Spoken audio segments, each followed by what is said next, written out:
आगाज़ चैनल में मैं हूं आपकी मेज़बान साइमा मंसूर।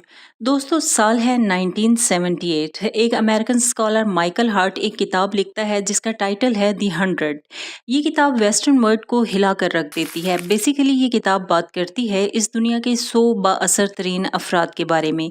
इसकी यूनिक बात यह है कि माइकल हार्ट था तो एक नॉन मुस्लिम, लेकिन इसके बावजूद उसने सबसे पहला नंबर, सबसे पहला रैंक दिया प्रॉफिट मोहम्मद को, यानी कि हजूर पाक सल्लल्लाहु अलैहि वसल्लम को। इस कड़ी से दोस्तों आज आगाज करते हैं अपने वर्ल्ड रिलीजन की इस सीरीज में एक और रिलीजन का, और इस मजहब का नाम है इस्लाम। क्योंकि प्रॉफिट मोहम्मद, जिन्हें मुसलमान हजरत मोहम्मद सल्लल्लाहु अलैहि वसल्लम कहते हैं, वो इस्लाम के सेंट्रल फिगर हैं, अथॉरिटी हैं। लिहाजा इस्लाम की कहानी का आगाज भी हम लोग हजूर पाक सल्लल्लाहु अलैहि वसल्लम से ही करेंगे।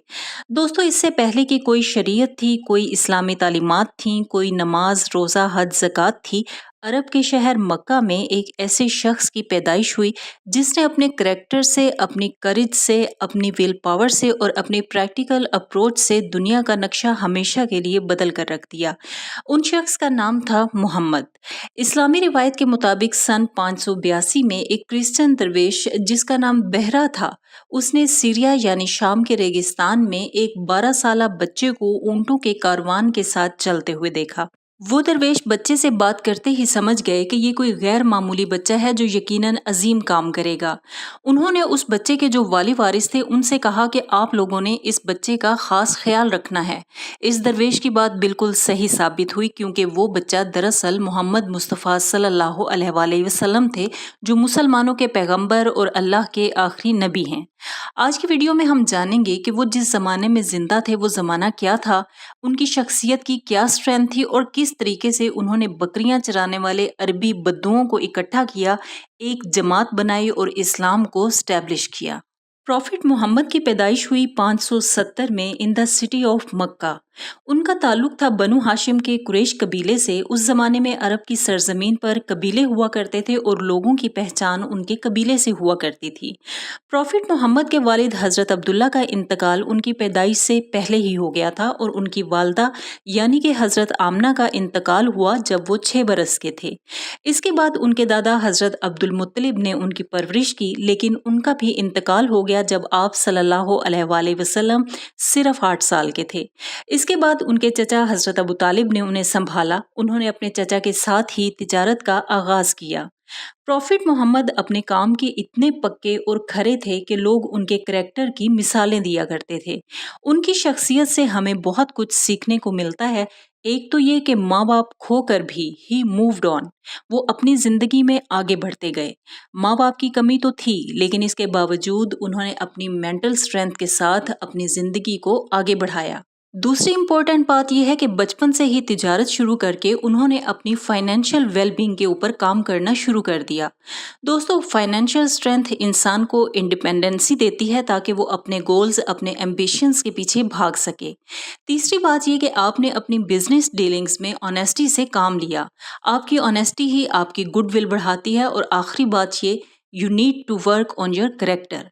अरब के इलाके में प्रॉफिट मोहम्मद को लोग सादिक और अमीन कहा करते थे। सादिक का मतलब सच्चा, खरा और ऑनेस्ट, और अमीन वो शख्स होता है कि जिसके पास अगर आप अमानत रखवाएं तो वो ईमानदारी करे। इसी दौरान मक्का की एक बहुत ही दौलतमंद और कामयाब खातून जिनका नाम खदीजा था, उन्हें जब प्रॉफिट मोहम्मद की शोहरत के बारे में पता लगा तो उन्होंने हजूर पाक को अपने काम में हाथ बटाने को कहा। प्रॉफिट मोहम्मद कारोबार और तिजारत में तो अच्छे थे ही देखते उन्होंने तिजारत में हजरत खदीजा रजी अल्लाह ताला अन्हों को प्रॉफिट दुगना करके दिया। उनके करैक्टर से मुतासिर होकर हजरत खदीजा ने उन्हें शादी का पैगाम भेजा, जो उन्होंने एक्सेप्ट कर लिया।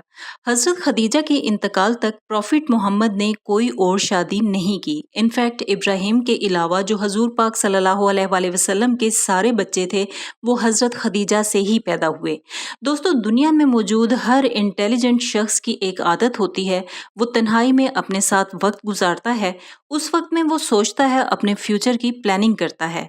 हजूर पाक की भी ऐसी ही एक आदत थी। वो अक्सर औकात तन्हाई में जबल नूर जो کہ حجاز کے علاقے میں ایک پہاڑی ہے، اس غار میں وقت گزارا کرتے تھے۔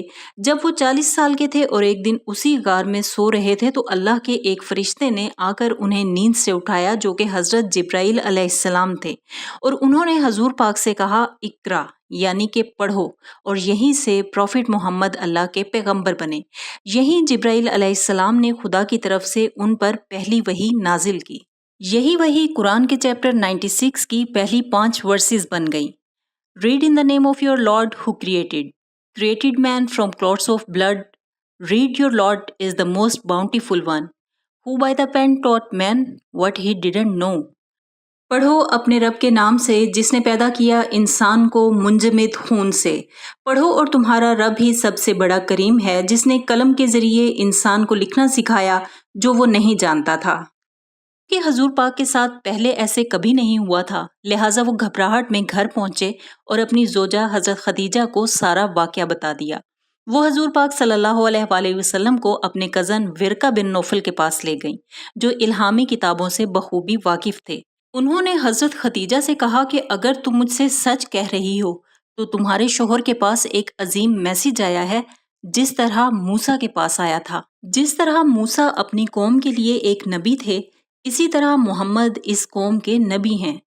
اسلامی اسکالرز کا یہ ماننا ہے کہ اگلے 2 سال میں تقریباً 10 کے قریب وحی حضور پاک پر نازل ہوئیں، اور وقت کے ساتھ ساتھ ان کو ریئلائز ہو گیا کہ اللہ ان سے کچھ بہت بڑا کام لینا چاہتا ہے۔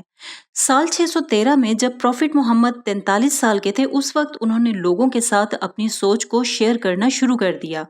دوستو، یہ میری ویڈیو کا وہ حصہ ہے جو آپ نے بہت غور سے سننا ہے۔ اس کی وجہ یہ ہے کہ ہم لوگ اکثر اوقات اپنی انٹلیکچوئل لیزینس کی وجہ سے پوری بات سمجھ ہی نہیں پاتے۔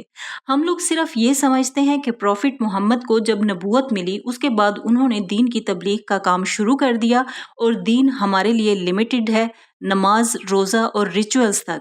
یہ بات ہم سمجھ ہی نہیں پاتے کہ پروفٹ محمد کی وہ کیا کمال کی ٹیچنگز تھیں، وہ کیا ریولیوشنری آئیڈیاز تھے جس نے لوگوں کے سوچنے کے زاویے کو بدل کر رکھ دیا۔ پروفٹ محمد ایک سوشل ریفارمر تھے اور ایک پریکٹیکل شخص تھے۔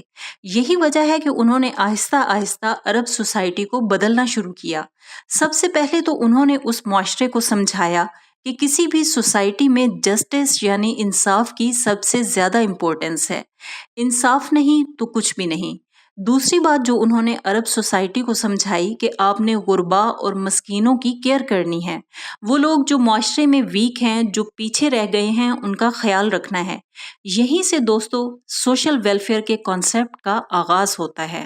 دوستو، اسی ویڈیو کا باقی حصہ اسلام پارٹ 2 کے ٹائٹل سے ہمارے چینل پر اپلوڈ کر دیا گیا ہے، ملاحظہ کیجیے۔